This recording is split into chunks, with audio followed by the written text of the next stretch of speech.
Hello students, good morning to all of you. Students, पिछले video में मैंने आपको ये बताया था कि कैपिटल बस्टिंग क्या होती है और कैपिटल बस्टिंग के कौन कौन से मेथड्स हैं। अब उन मेथड्स को मैं आपको एक एक करके विस्तार से बताऊंगा। देखिए, पूंजी बस्टन जो है वह एक प्रबंधकीय तकनीक है जिसमें दीर्घकालीन विनियोजन का निर्णय लिया जाता है।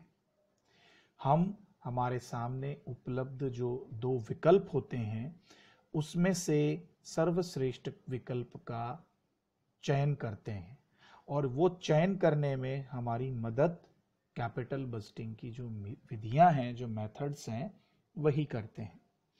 तो स्टूडेंट्स, उसमें मैंने आपको चार इंपॉर्टेंट मेथड्स बताए थे। एक तो पे बैक पीरियड। पे बैक पीरियड के अंदर आप यदि उसमें इंप्रूवमेंट करते हैं तो पोस्ट पे बैक पीरियड, बेल आउट पे बैक पीरियड, पे बैक रिसिप्रोकल्स और डिस्काउंटेड पे बैक पीरियड था। सेकेंड मेथड था average rate of return method. उसके बाद नेट प्रेजेंट वैल्यू मेथड, जिसमें हम प्रेजेंट वैल्यू इंडेक्स या प्रॉफिटेबिलिटी इंडेक्स निकाल देंगे। और उसके बाद लास्ट में internal rate of return method, आंतरिक प्रत्याय दर विधि। ये मैंने आपको संक्षेप में इनके बारे में आपको बताया था। अब आज मैं इस वीडियो में आपको जो पहला आपका मेथड है पे बैक पीरियड मेथड, उसके बारे में आपको बताऊंगा।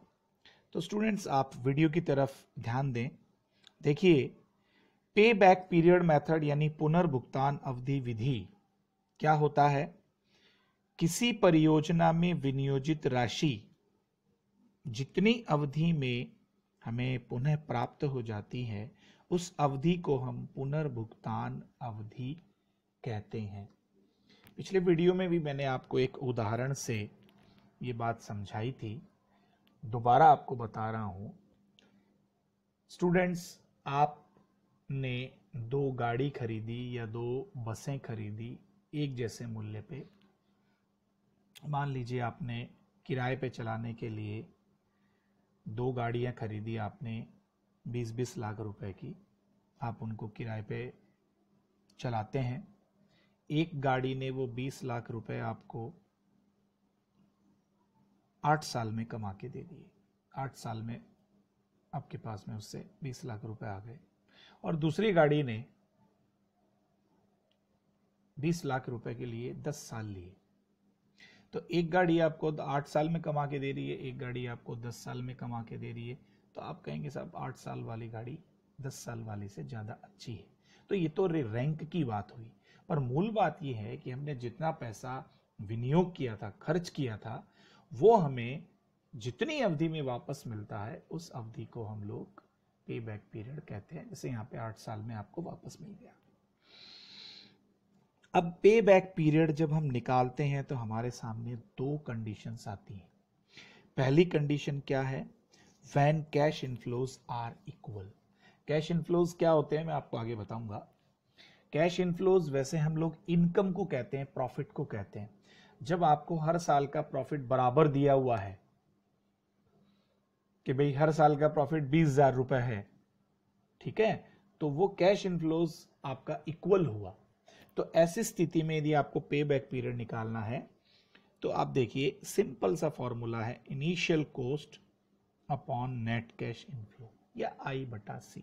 तो इनिशियल कॉस्ट कह दूं, इनिशियल इन्वेस्टमेंट कह दूं, टोटल कॉस्ट ऑफ प्रोजेक्ट कह दूं, क्या टोटल कैश आउटफ्लो कह दूं, ये एक ही बात होती है। परियोजना की लागत, मशीन की लागत, कोई भी चीज हम खरीदेंगे उसकी लागत, कॉस्ट, वो इनिशियल कॉस्ट होती है। उसमें हम कैश इनफ्लोज का भाग दे देंगे तो पे बैक पीरियड वर्षों में आ जाएगा। अब देखिए दूसरी स्थिति में कि when cash inflows are not equal. जब आपको कैश इनफ्लोज इक्वल नहीं दिया हो, यानी हर साल का आपको अलग अलग प्रॉफिट दिया हुआ हो कि पहले साल आपने 30,000 कमाए, दूसरे साल 20, फिर 25, फिर 30, तो ये कैश। ऐसी स्थिति में पे बैक पीरियड निकालने के लिए हम ये फॉर्मूला लगाएंगे, कंप्लीट ईयर बिफोर पे back period plus balance amount of initial cost, यानी हमने जितना पैसा कमा लिया है, मान लीजिए आपको 80,000 रुपये इनिशियल कॉस्ट है और आपने 3 साल में 70,000 रुपये कमा लिए, चौथे साल में आप 90,000 रुपये कमा रहे हो, तो आपने 3 साल में 70,000 रुपये कमा लिए, तो balance amount of initial cost में 10,000 आ जाएगा, यानी 80 कमाने थे, उसमें से 3 साल में 70 कमा लिए। ठीक है, upon next year cash inflow of completed पे बैक पीरियड, ये फॉर्मूला हमको ध्यान में रखना है। ओके, उसके बाद आप देखिए इंप्रूवमेंट इन पे बैक पीरियड, पे बैक पीरियड में सुधार में जो पहली चीज हमें पढ़नी है वो है पोस्ट पे बैक पीरियड, यानी पोस्ट पे बैक प्रॉफिट एबिलिटी। इसका फॉर्मूला है total cash inflows in life plus scrap value, या मैं सैल्वेज वैल्यू भी कह सकता हूं, और माइनस इनिशियल कॉस्ट। प्राय इसका यही फॉर्मूला काम में लिया जाता है। और हमारे पास में यदि पहले से पे बैक पीरियड निकाला हुआ है तो हम दूसरा फॉर्मूला भी काम में ले सकते हैं। दूसरा फॉर्मूला देखिए क्या है, annual cash inflow into total life minus पे बैक पीरियड, और प्लस यदि सवाल में दिया हुआ है तो स्क्रैप वैल्यू को जोड़ देते हैं तो भी पोस्ट पे बैक पीरियड आ जाता है, पोस्ट पे बैक प्रॉफिटेबिलिटी आ जाता है। दूसरा है बेल आउट पे बैक पीरियड।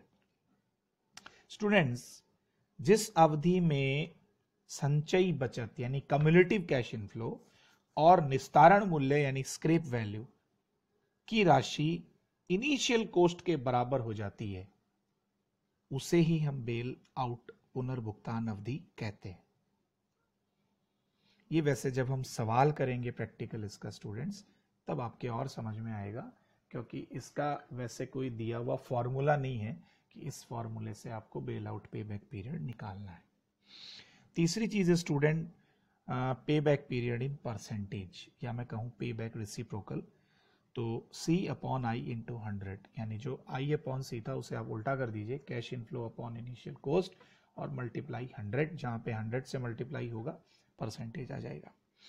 और चौथा जो हम निकालते हैं डिस्काउंटेड पे बैक पीरियड, पहले भी मैंने आपको बताया था ये नेट प्रेजेंट वैल्यू मेथड जो है उससे रिलेटेड है। इसमें वैसे ही हम पे बैक पीरियड निकालते हैं, खाली फर्क इतना है कि पहले कैश इनफ्लोज को रेट ऑफ डिस्काउंट से मल्टीप्लाई कर लेते हैं, उसके बाद कम्युलेटिव कैश इनफ्लो निकालते हैं, यानी कैश इनफ्लोज के वर्तमान मूल्य के आधार पर हम लोग अदायगी अवधि की गणना करते हैं। तो स्टूडेंट्स, ये मैंने आपको पे बैक पीरियड आपका जो पहला मेथड है उसमें उसकी गणना हम कैसे करेंगे, और ये इसके अंदर सुधार में तीनों चारों की हम गणना कैसे करेंगे। ज़्यादातर स्टूडेंट्स एग्जाम में मैं आपको बताऊं कि पे बैक पीरियड और पोस्ट पे बैक पीरियड पूछा जाता है। बेल आउट पे बैक पीरियड अपने आप में एक अलग ही सवाल है, कोई उसका फॉर्मूला नहीं है, और डिस्काउंट पे बैक पीरियड ऊपर वाले पे बैक पीरियड की तरह ही है, केवल इसमें डिस्काउंट रेट यदि दी हुई होती है तो हम प्रेजेंट वैल्यू की रेट को कैश इनफ्लोज से मल्टीप्लाई करके cash inflows, net cash inflows निकालते हैं। तो स्टूडेंट्स, ये मैंने आपको आज इस वीडियो में पहली जो विधि है पे बैक पीरियड मेथड और उसमें इंप्रूवमेंट के बारे में बताया। नेक्स्ट वीडियो में मैं आपको इसके जो और मेथड्स जो मैंने आपको बताए थे उसके बारे में आपसे चर्चा करेंगे। तो आज के वीडियो में स्टूडेंट्स इतना ही। बहुत बहुत धन्यवाद। Take care, good bye.